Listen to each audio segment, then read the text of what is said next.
I'd like to introduce Martin again. Hit it, Martin. Oh no, I meant to say it's autumn 1983 when I was writing this book. And I was but a girl of 23 years old.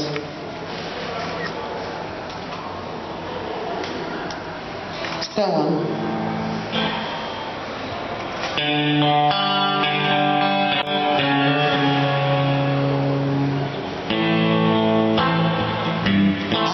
Johnny, if he regretted the past. He grinned, pausing as he lit the latest in a seemingly endless chain of cigarettes. Well, I'm glad it's over. See, now is a new start. I finally ended my career as a drug addict. He smiles again, contemplating keeping the last line reserved for future interviews with the music press. Cosa Nostra resists any direct translation into English. For a generation or two of cinematic hoodlums, it evoked images of Al Pacino or George Raft. Well aware of the mythology associated with the name, not to mention his own Italian heritage, Thunders christened his latest mob Cosa Nostra, featuring Jerry Nolan on drums, bassist Billy Rath, while the Swedish import Michael Timran is on board for tonight's show. In the freezing London afternoon as the tour bus pulls up outside the venue, it's hard to imagine the blazing sun of Sicily or Naples. On a loading ramp, burly roadies strain under the weight of monolithic amplifiers, whilst poker-faced bouncers check that the locks are still secured on the outer doors of the Lyceum's Baroque entrance. Once considered a star in the firmament of London's theatreland and managed by Bram Stoker, the Lyceum now resembles a once Grand Duchess on her last legs.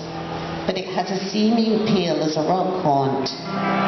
Outside the venue, the kids are already starting to queue up, drinking, smoking, jostling, waiting. After a brief inspection of the dressing rooms, the band return to the ballroom. Johnny sits next to his girlfriend Suzanne, whilst Jerry Nolan turns jet lag into an art form. Pulling the brim of his hat down over his eyes, he goes to sleep. Nolan has the aura of a man who has spent most of his life catching up with himself. The perpetually surly Billy Rath, meanwhile, gives me instructions on how to deal with tornadoes. Writing this book has been a tornado of sorts, and tonight will be no exception. Thunders has to claim London back as his own. To the devoted, he's the Holy Ghost of rock and roll, but he's no longer the critic's choice. Does he give a damn? Not at all. But promoters get jittery despite the fact he's never missed a show in the UK. He can't afford to. Without a major label, Johnny's survival depends on live gigs, slugging it out in the rock and roll badlands. Dressed in gypsy velvet, Johnny commences soundcheck with an artful rendition of the Pink Panther theme, which turns into Jet Boy, followed by Subway Train. In the empty ballroom, his guitar shimmers and splinters into Chuck Berry with multiple fractures. His request to the sound man is one that I'm already familiar with. Reverb, turn up the fucking reverb. The all-important reverb that is the foundation of the shuddering snarl of Johnny's guitar sound, invoking a classic rock and roll essence combined with his own scuffed soul.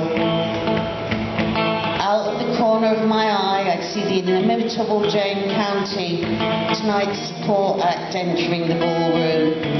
Wearing a long trench coat and a fedora, it's hard to know if she's incognito or attempting an eccentric normality.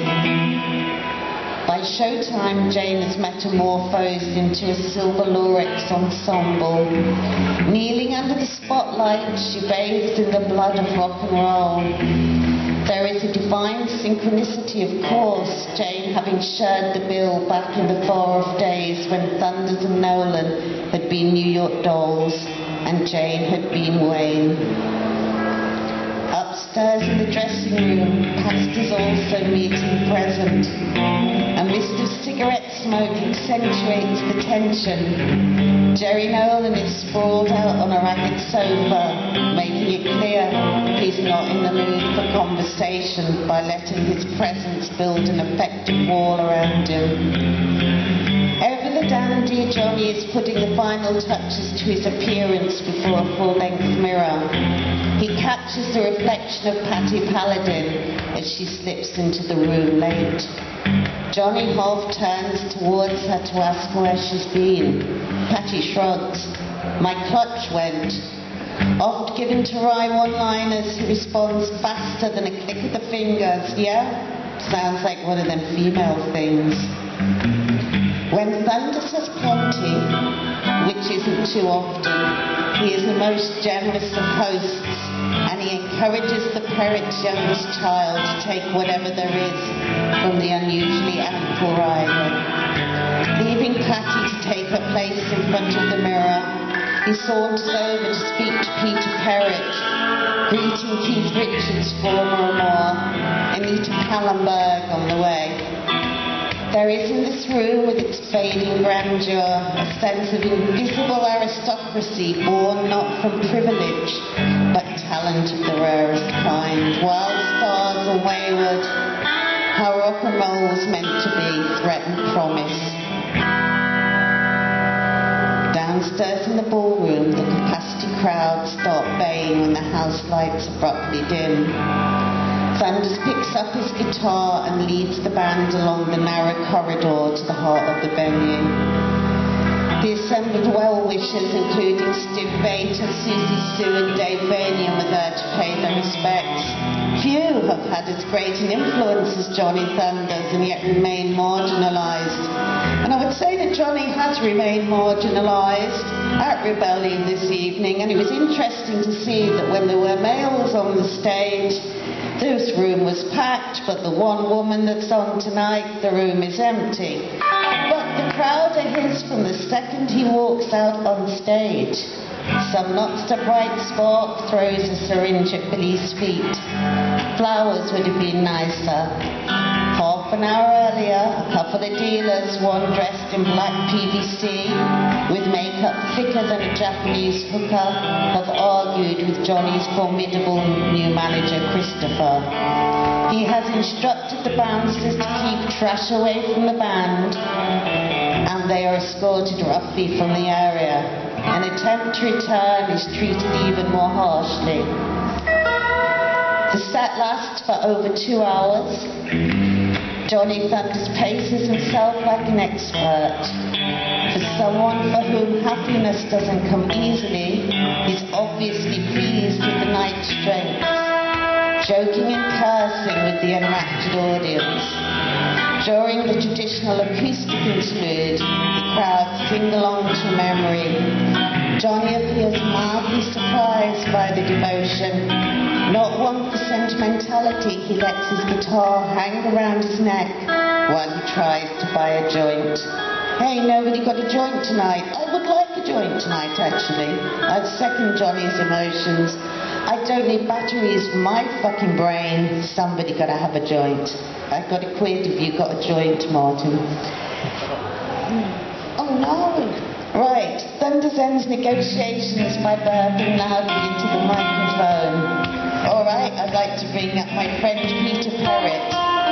The rest of the introduction to the former leader of the Only Ones is lost in a burst of applause. Entrenched in its gorget phase and rarely seen out, the sighting of the sliver-thin Perrott adds to the night's dangerous pleasures.